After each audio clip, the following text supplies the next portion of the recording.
Hello students, आज के video lecture में हम पढ़ने वाले हैं सिग्नम फंक्शंस के बारे में। और ये आज का वीडियो लेक्चर बेसिक्स ग्राफ्स का लास्ट लेक्चर होगा। इसमें हमने काफ़ी सारे ग्राफ्स डिस्कस कर लिए हैं। तो शुरू करते हैं सिग्नम फंक्शंस। तो सिग्नम फंक्शंस क्या है? जैसे y = f(x), इसको ऐसे लिखते हैं सिग्नम x, या ऐसे SQM भी हो सकता है या n भी हो सकता है। ठीक है, तो ये सिग्नम x है। और ये डिफाइन कैसे होता है? जब x 0 से छोटा है तो ये -1 वैल्यू देता है, और 0 पे ये 0 देता है, और जब 0 से बड़ा है तो 1 देता है। यानी कि पॉजिटिव वैल्यू के लिए +1 देता है, नेगेटिव के लिए -1, और 0 के लिए 0। ठीक है, और इसको लिखने का एक तरीका ये भी है जो ये नीचे लिखा है। यानी कि हम इसको ऐसे लिख सकते हैं mod x/x। और जब 0 है तो 0 आएगा, और जब 0 नहीं है तो ये डिफाइन है। इसके लिए क्या है कि जैसे mod x को 0 से बड़ा लोगे तो प्लस में आ जाएगा, और जब 0 से छोटा लोगे नेगेटिव वैल्यू के लिए नेगेटिव दे देगा। तो अल्टीमेटली ये वही चीज़ लिखी हुई है जो ऊपर लिखा है, ये f(x) ऐसे लिखा सिग्नम -2।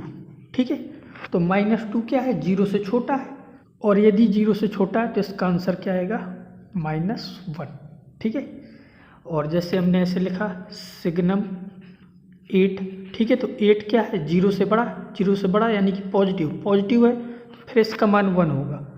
और जैसे मैंने लिखा सिग्नम 0, तो 0 पे ये अपनी वैल्यू क्या देगा? 0। यानी कि हमें वैल्यू से कोई फर्क नहीं पड़ता। जैसे मैंने यहाँ पे लिख दिया सिग्नम 12। ठीक है, तो 12 क्या है? पॉजिटिव है, तो फिर ये 1 देगा, कुछ भी हो। पॉजिटिव जैसे 8 है तो भी 1 आया, और 12 था तो भी 1 आया। यानी कि पॉजिटिव है तो ये हमेशा 1 देगा, और नेगेटिव है तो ये हमेशा -1 देगा, और इसमें ज़्यादा कुछ है नहीं है। और जैसे एक मैंने ऐसे लिख दिया सिग्नम, ठीक है, मान लो कि π-3। ठीक है, तो π-3 क्या होता है? जैसे पाई की वैल्यू होती है 3.14, उसमें 3 सब्ट्रैक्ट कर दोगे तो भी ये पॉजिटिव रहेगा, और पॉजिटिव रहेगा तो फिर से इसका आंसर क्या आ जाएगा? 1। ठीक है, तो इसमें ऐसा ज़्यादा कुछ है नहीं है। और इसका ग्राफ जो बनेगा उसमें दिख रहा है कि जब x 0 से छोटा है तो y = -1 लाइन ड्रा कर लो। मतलब कि जो आपका सिग्नम x है वो ऐसा है, सिग्नम x = इसको हमने ऐसे डिफाइन किया है, जब x 0 से बड़ा है, ठीक है, तो ये 1 आएगा, और जब x 0 है तो ये 0 आएगा, और जब x 0 से छोटा है तो ये आपका -1 आएगा। यानी कि ये 3 लाइन ड्रॉ करनी है हमें, y = 1, -1 और 0। ठीक है, तो मान लो जैसे ये y एक्सिस है और ये जैसे ये x एक्सिस है। ठीक है, हमें करना क्या है कि जब x 0 से बड़ा है तो 0 से बड़ा फर्स्ट क्वाड्रेंट बने, यानी कि इस साइड होगा 0 से बड़ा, इस साइड। ठीक है, तो जब 0 से बड़ा है तो y = 1 लाइन ड्रा कर दो। तो वैसे y = 1 लाइन तो पूरी ये होगी। ठीक है, ये y = 1 है, लेकिन जब x 0 से बड़ा है, ठीक है, 0 से बड़ा है, तो इसका मतलब कि ये जो 0 के लेफ्ट साइड है ये पोर्शन मिटा दो, 0 से बड़ा केवल ये लाइन हो जाएगी। ठीक है, और यहाँ पे 1 पे ओपन, तो ये y = 1 लाइन हो गई। और जब x 0 से छोटा है तो y = -1 लाइन ड्रा करोगे, y = -1 इस साइड, 0 से छोटा यानी कि x की नेगेटिव डायरेक्शन में इस साइड चला जाएगा, और 0 पे अपनी वैल्यू 0 दे देगा। तो ये जो फंक्शंस, ये जो दिख रहा है ये होगा आपका सिग्नम x का ग्राफ। ठीक है, तो इसको ऐसे ही ड्रा करना है, तो ये आपका एग्जैक्ट इस टाइप का ग्राफ बन जाएगा। ये जो आपके सामने दिख रहा है ये एक सिग्नम x का ग्राफ है। इसकी डोमेन क्या है? R, क्योंकि ये पूरे रियल एक्सिस में डिफाइन है। और रेंज क्या है? -1 to +1, यानी कि 3 ही वैल्यू मिल रही है रेंज के लिए।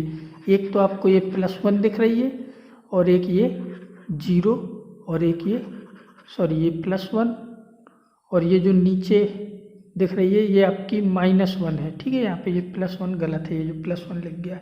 ठीक है, तो ये -1, 0 और +1, ये 3 ही रेंज के पार्ट होंगे। तो बस यही सिग्नम x है।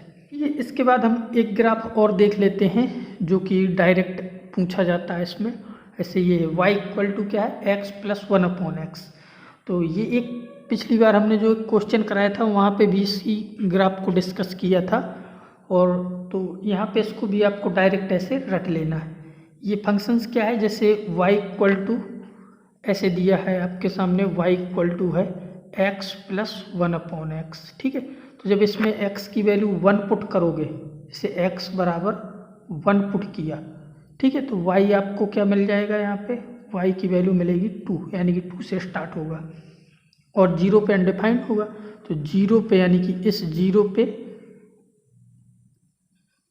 पे ये अनडिफाइंड मिल रहा है, ठीक है। और 1 पे इसकी वैल्यू क्या मिल रही है, 2। तो जैसे x 1 है तो y मिल रहा है 2, तो ये यहाँ से शुरू होगा। और इसी प्रकार -1 रखोगे x की जगह तो ये -2 मिलेगा। तो -1 पे ये वैल्यू है आपकी 2, तो ये ऐसे नीचे को बन रहा है। और ये y इक्वल टू जो x लाइन है इसको अप्रोच कर रहा है, इस साइड ऐसे और इस साइड इस प्रकार से अप्रोच कर रहा है ये। और भी चीज़ इसमें चेक कर सकते हो, जैसे इसकी डोमेन है, तो डोमेन ऑफ दी फंक्शंस क्या होगी, ऑल रियल नंबर एक्सेप्ट 0, 0 को छोड़ के सारी इसकी डोमेन में आ जाएगी, क्योंकि 0 नहीं आया आंसर में, ठीक है। और यदि रेंज की बात करें तो रेंज ऑफ दी फंक्शंस क्या होगी, ऑल रियल नंबर और क्लोज इंटरवल ओपन इंटरवल -2 से 2, ये वैल्यू हटा दी गई है। देखो -2 और +2 इंक्लूडेड है, इसलिए उस पर हमने ओपन लगाया है। तो इन वैल्यूओं को हटा के ये आपकी रेंज हो जाएगी। और पीरियोडिक नहीं है, बाउंडेड नहीं है, ठीक है। एसिम्प्टोट की बात करो तो एसिम्प्टोट आपका क्या है, y equal to x line, ये आपका एसिम्प्टोट का काम कर रही है। और y एक्सिस को यहाँ पे अप्रोच कर रहा है, तो y एक्सिस भी एसिम्प्टोट है। और एसिम्प्टोट में 2 एसिम्प्टोट हो जाएंगे, एक y इक्वल टू x और एक y एक्सिस। और y एक्सिस की इक्वेशन क्या होती है, x इक्वल टू 0, ठीक है। तो ये सारी चीज़ें आप चेक कर सकते हो, ये तो हम कई बार बता चुके हैं। बस यहाँ से आपका ये बेसिक्स कर्व वाला बेसिक्स ग्राफ वाला जो भी लेक्चर था ये यहाँ पे ख़त्म हो गया। इसके बाद अब जो नेक्स्ट लेक्चर होगा वो उसमें हम पढ़ेंगे ट्रांसफॉर्मेशन ऑफ द कर्व या ग्राफ्स।